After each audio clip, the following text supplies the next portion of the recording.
passer les phrases assassines. C'est facile, facile. Laisser la place au mauvais mobile de silence en figure de style. On lance des flèches sans plus toucher la cible. On se pardonne de ne plus lire contre les lignes. Et plus rien ne résonne et plus rien ne rime. On s'abîme à s'étonner en voulant retenir. 3, 2, 1. Jessica, prête pour l'interview? Oui, Le nouveau single va sortir lundi. lundi, oui. On a plein de questions à vous poser, les internautes sont tous là. Donc on y va? On y va sans langue de bois.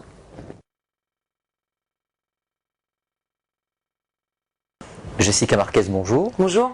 Jessica, vous sortez un nouveau single qui s'appelle On s'abîme, Ouais. un titre qui est en fait sorti par le biais d'internet, qui était téléchargeable sur certains sites depuis un an. Pourquoi le CD ne sort qu'aujourd'hui? C'est une très très bonne question, il faudra en parler à mon producteur Hervé Benamou. Non, honnêtement, j'ai eu quelques problèmes de santé, ça restera perso. Sinon, on a entendu d'avoir des formats radio, on pensait que ça allait faire un peu plus de buzz que ça au niveau des radios, mais non. Donc voilà, on a réussi à avoir un partenariat France Bleu, que j'aime beaucoup d'ailleurs. C'est tout. Le titre est résolument plus rock, je dirais, du moins aux arrangements plus rock que les précédents. C'est une volonté réelle d'évoluer ou c'est une chanson qui est arrivée comme ça un petit peu par hasard? Non, j'ai été la chercher, j'ai connu le compositeur qui s'appelle Renan. Il avait une quinzaine de maquettes et il m'a fait écouter On s'abîme qui n'était pas du tout réalisé comme ça. Et bon, elle a quand même 2-3 ans maintenant, cette chanson. Et c'est vrai qu'à l'époque, je voulais partir dans un truc un peu plus pop, peut-être pas rock parce que je me considère pas comme une rockeuse vraiment. C'est pas parce qu'on met quelques guitares électriques derrière que ça fait rock ou qu'on fait du rock. Un peu plus énergique, un peu plus de voilà. Mon premier album avait beaucoup de ballades. Je m'étais ennuyée sur scène lors de mes concerts, donc je voulais un truc un peu plus péchu, un peu plus énergique. Et puis j'étais un petit peu en colère les années précédentes, donc je voulais le faire ressentir dans ma musique. En colère contre qui? Contre quoi? Contre moi peut-être, sûrement. Déjà. Par rapport à... Par rapport à mon premier album où j'avais fait pas mal de mauvais choix, pas mal de mauvais textes. J'ai fait pas mal de mauvais choix dans ma carrière jusqu'à maintenant.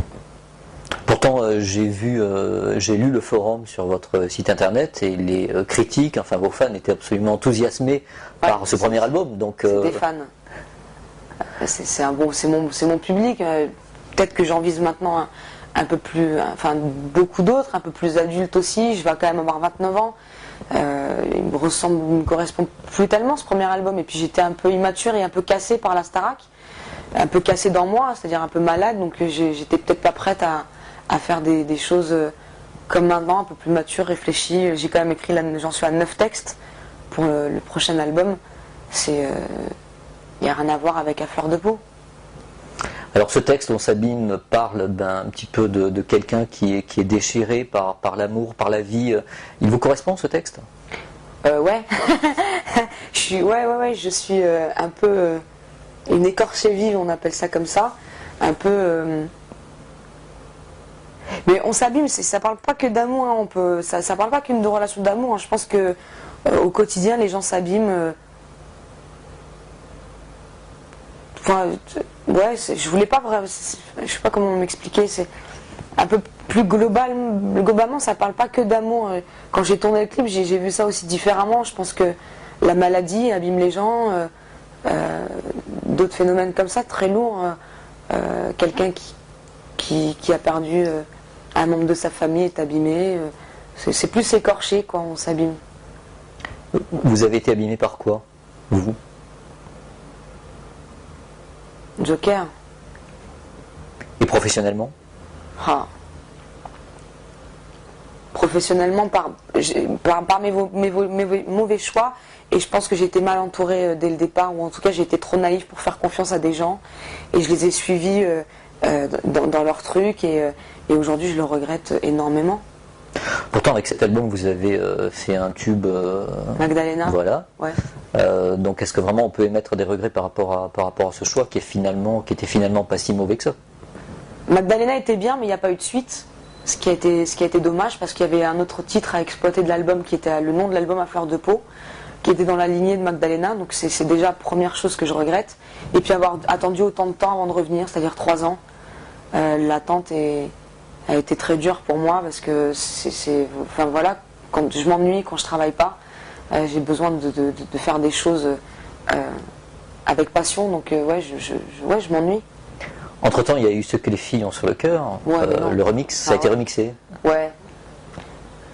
Enfin voilà, je crois que personne n'a entendu parler de ce titre, personne ne le connaît.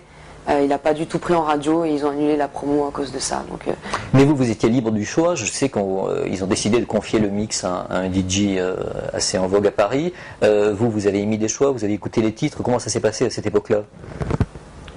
À cette époque-là, je faisais beaucoup confiance à Valérie Zetoun, hein, PDG de Label AZ, producteur de Chimène Badi. Donc je pensais qu'on avait fait les bons choix. Enfin voilà, une question de confiance. Il faisait son travail mieux que moi, je pense.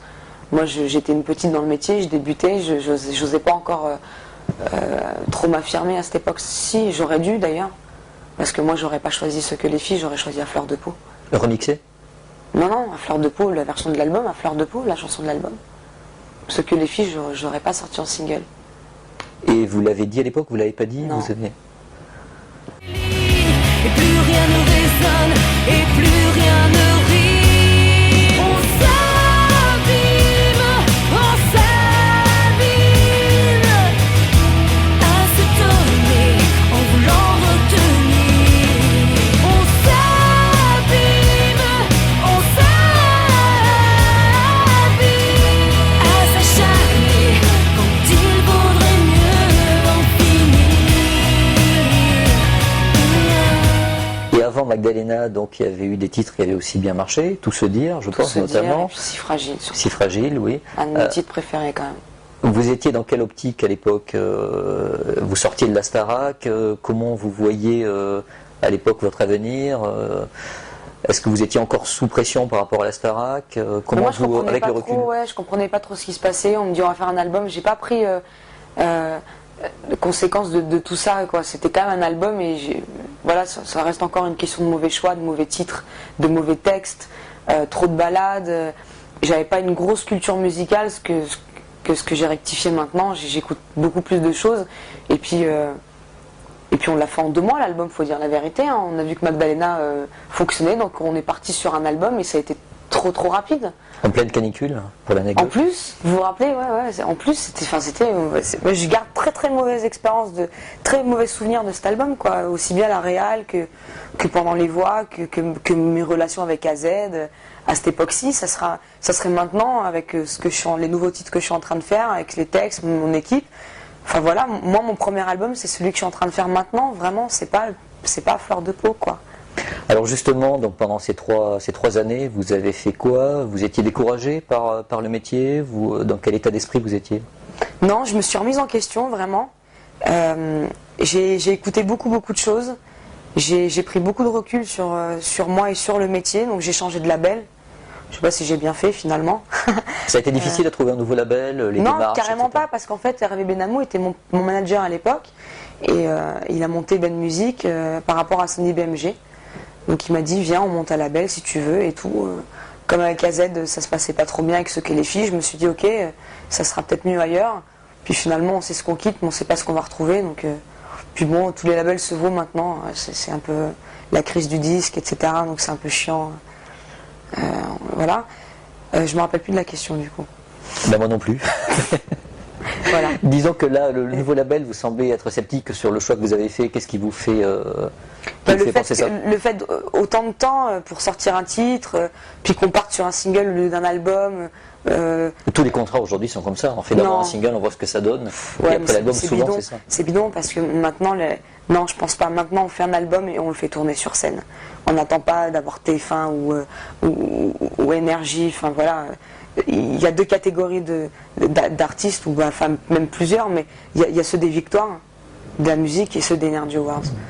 Il y a ceux qui font du buzz en tournant sur scène, en faisant des premières parties comme Olivia Ruiz, qui s'est démerdée toute seule, ça a pris le temps que ça fallait. Et puis il y a les artistes qui font des coups, quoi, voilà, un single. Et malheureusement, c'est ce que je suis en train de faire, mais j'ai pas trop le choix. Donc c'est un peu dommage. Moi, j'aurais voulu partir d'abord sur un album, puis sortir un single de cet album, et puis le faire tourner sur scène. Et puis et voilà. Comme tout le monde, quoi. Là, vous préparez de nouvelles chansons. Ouais.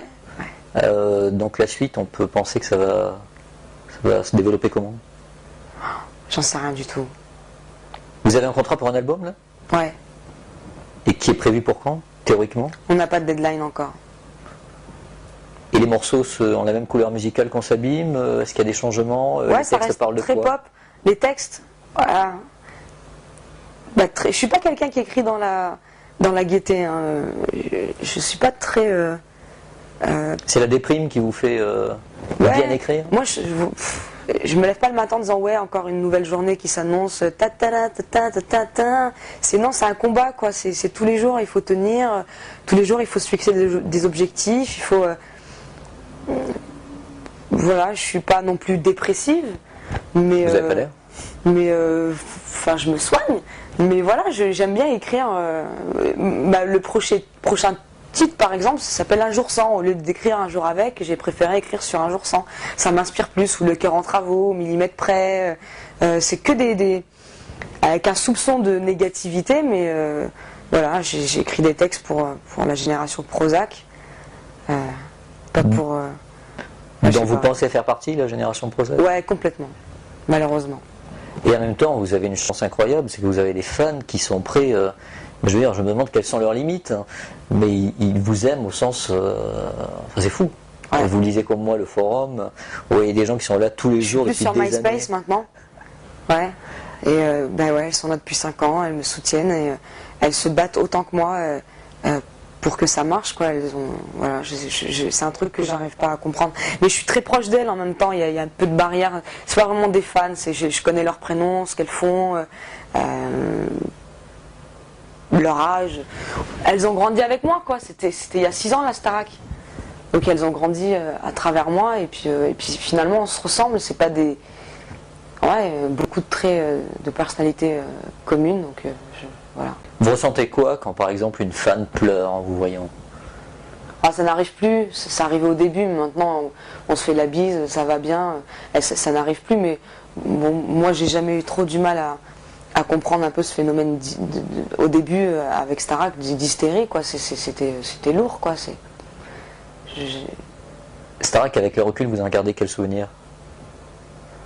Très, très bonne avec le recul, pas voilà, au bout de 6 ans, très belle expérience humaine, belle rencontre, grand changement dans ma vie parce que je suis pas parisienne et que c'est quand même grâce à ça que je suis là en train de faire cette interview ou que je prépare un disque, donc aucun regret et encore moins d'avoir fait la première saison. Très grande fierté. Quand vous revenez chez vous dans l'Est, on vous dit quoi? On me dit alors, il sort quand ton album?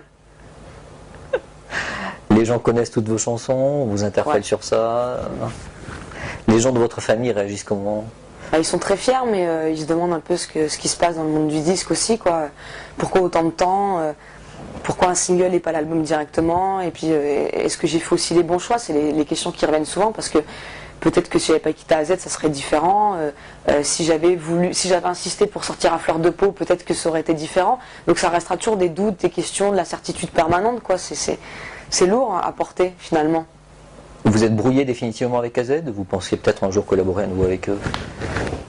Ouais, peut-être, ça serait bien, j'avoue. De revoir Valérie Zetoun 4 ans après. Lui a fait son petit bonhomme de chemin et puis moi le mien. Et puis à l'époque, il m'a toujours encouragé pour écrire. J'aimerais bien lui dire, bah voilà, tiens, j'ai travaillé, regarde ce que ça donne. Voilà, je comprenais pas à l'époque ce qu'il me disait. Et aujourd'hui, je le comprends, par contre. Enfin, en revanche, je vois où il voulait m'emmener. Et tout le travail artistique que j'ai fait sur cet album, je ne l'ai pas fait pour le premier. Je le regrette vraiment. Votre tempérament, vous le voyez comment? Non, moi, je ne le vois pas. Moi. Je laisse parler les autres à ma place là-dessus. Vous êtes quelqu'un de battant? Bah, c'est ce qu'on me dit, je me considère pas comme ça, je suis plutôt défaitiste et pessimiste, mais apparemment, bah, si je suis encore là, c'est que je me bats. Forte personnalité? Bah, j'ai pas ma langue dans ma poche, je pense. Je sais pas, j'arrive pas, je préfère pas parler de moi, voilà, je préfère que les autres me disent ouais, t'es comme ci, t'es comme ça, par rapport à... Ça a beaucoup d'importance pour vous, le regard des autres? Parce que quand on fait ce un métier, métier on public, est voilà. quand même, on est jugé constamment, critiqué constamment. Maintenant, je m'en fous un peu parce que, bon, voilà, la critique est facile et l'art est difficile, donc j'ai pris un peu de recul aussi là-dessus. Mais au début de Starac, c'était très dur, ouais, quand... Quelle est la chose qui vous a le plus blessé, la critique qui vous a le plus blessé?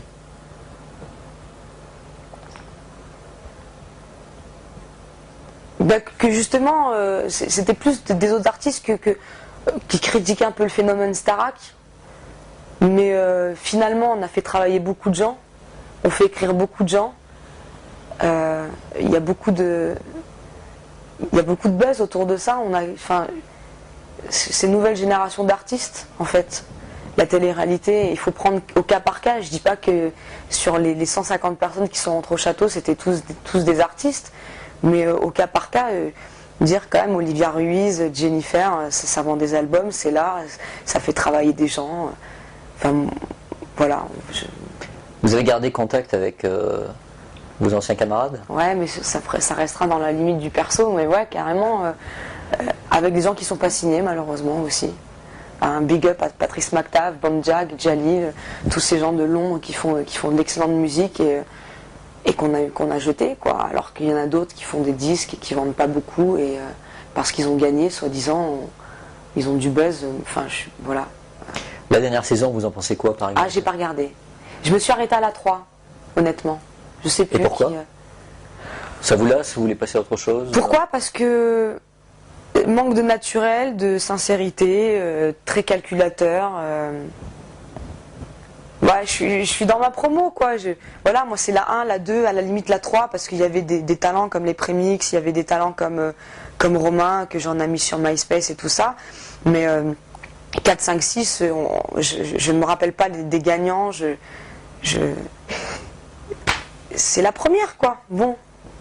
Est-ce que pour rester médiatisé, vous n'avez pas songé à faire autre chose que de la musique, c'est-à-dire de la pub, des émissions de télé, animer des émissions de télé, aller dans la télé-réalité, dans d'autres émissions, comme certaines personnes ont fait? Non, carrément pas, non, je préfère pas.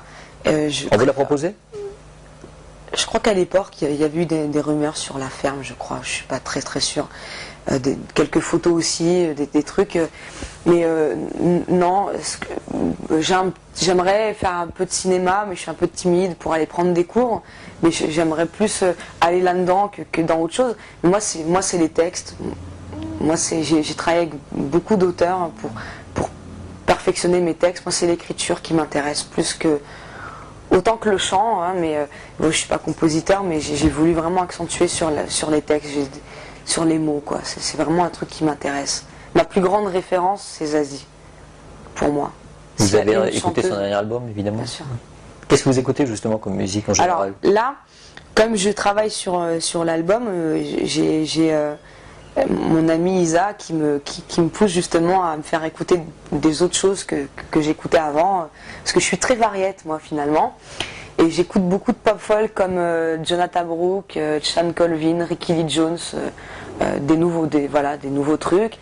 Je vais voir beaucoup de concerts aussi, j'écoute aussi beaucoup de rap. Tiens, je tenais à dire que j'ai fait un featuring avec Kamel l'Ancien et qu'on sera le 28 mars à Bastille, à la Seine, où je suis invitée en guest pour chanter un titre que j'ai fait avec lui sur son album.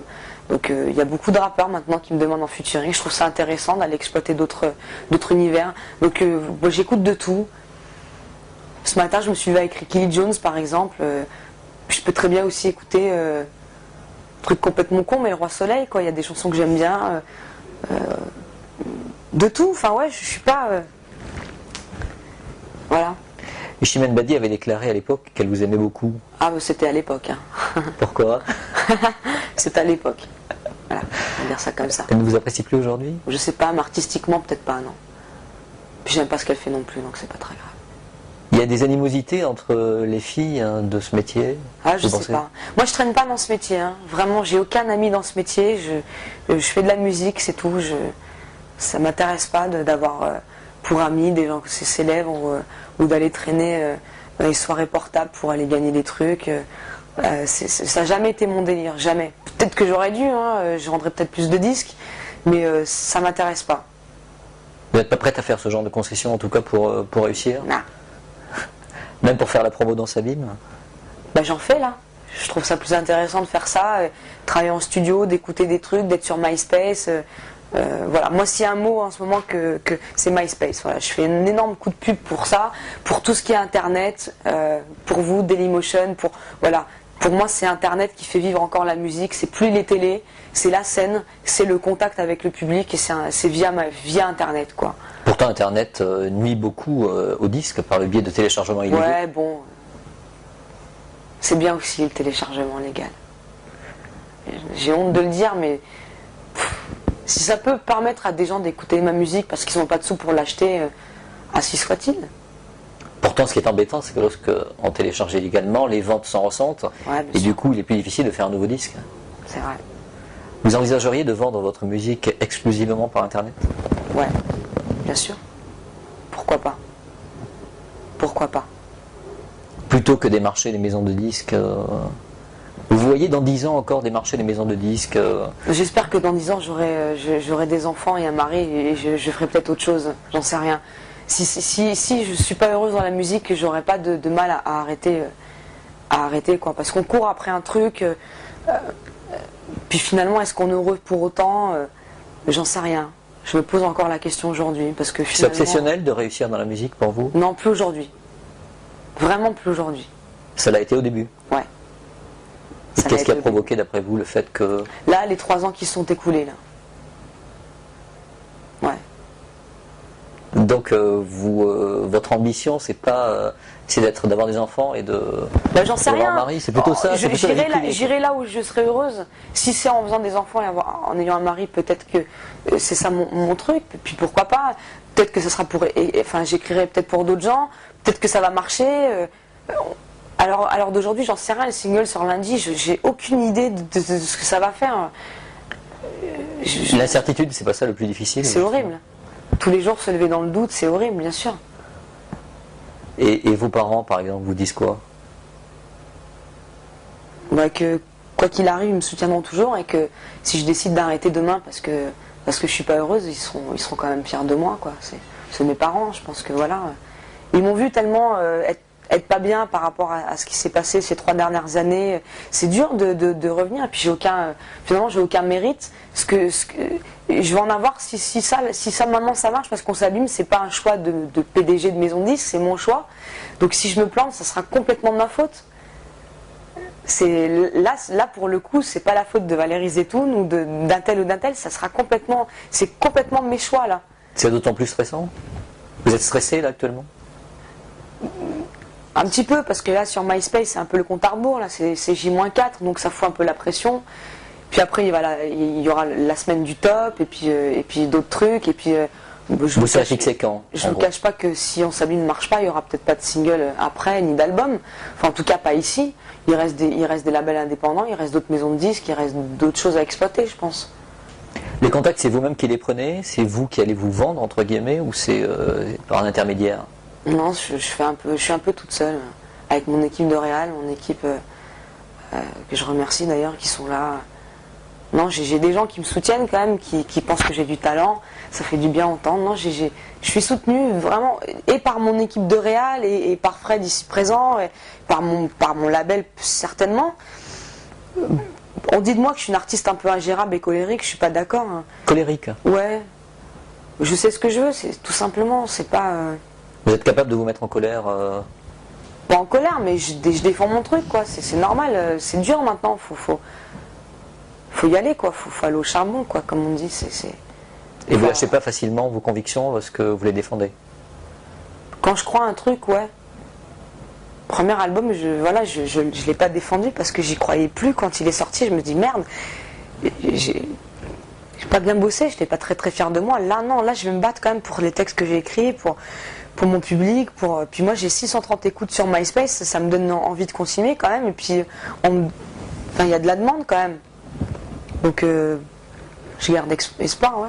Vos fans sont toujours là, ceux du début, ils sont tous revenus. Qu'est-ce qu'ils vous disent là, 4 jours de la sortie du single? Qui vont squatter les magasins et faire de la pub pour moi. Les téléchargements sont prometteurs par rapport à l'année écoulée vis-à-vis de... J'en ai aucune idée, téléchargement légal? Oui, bien sûr. Aucune idée. Je sais pas.